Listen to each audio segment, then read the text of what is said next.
তো আমরা একদম এ ব্যাপারে খুবই স্ট্রিক্ট। আমরা বিশেষ করে ৬ মাস বা ৮ মাসের বেশি কোনো অফিসারকে আমরা এই বর্ডারিং এরিয়াতে এখন আর পোস্টিং দেই না।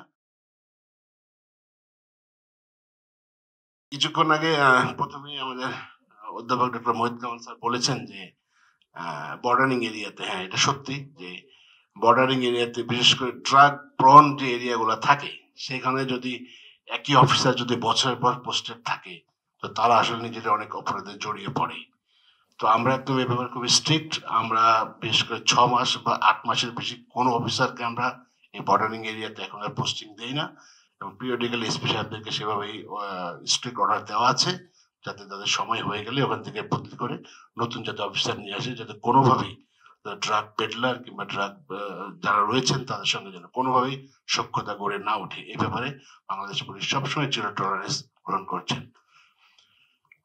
আরো আমরা যে বর্তমানে যে ভূমিকাগুলো নিচ্ছি সেটা হলো যে যারা মাদক ব্যবসার সঙ্গে জড়িত তাদের মধ্য থেকেই আমরা কোনো ইনফরমেন্টস বা তাদের মধ্য থেকে তথ্য সরবরাহকারী আমরা সোর্স নিয়োগ করে আমরা চেষ্টা করছি তাদেরকে কিভাবে আইনের আওতায় আনা যায়, এবং অনেকাংশে আমরা সফল হয়েছি।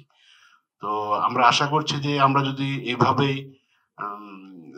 আমাদের কার্যক্রম চালিয়ে যেতে পারি, বাংলাদেশ পুলিশ প্লাস আমাদের আপনাদের সহযোগিতা থাকে, অবশ্যই আমরা একটা মাদক মুক্ত পুরোপুরি না পারলেও আমরা অনেকাংশে সফল হতে পারবো।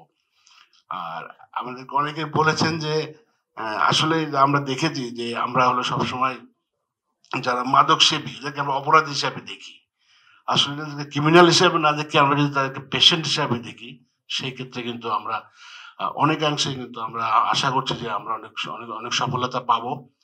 এবং যারা যে রিহ্যাব থেকে আসছেন, রিহ্যাব থেকে আসার পরে তার যদি আমরা কারিগরি প্রশিক্ষণ কিংবা কর্মসংস্থানের যদি কোনো ব্যবস্থা করতে পারি রাষ্ট্রীয় পর্যায় থেকে, সেক্ষেত্রে হয় কি, সেক্ষেত্রে ওই সেকেন্ড টাইম সে কিন্তু চিন্তা করবে না যে আমি কি আবার সে কর্ম সে কাজ না পেয়ে গিয়ে পরবর্তীতে আবার সে ড্রাগ অ্যাডিক্টেড হয়ে যাবে, নাকি আবার কর্মসংস্থানে যাবে।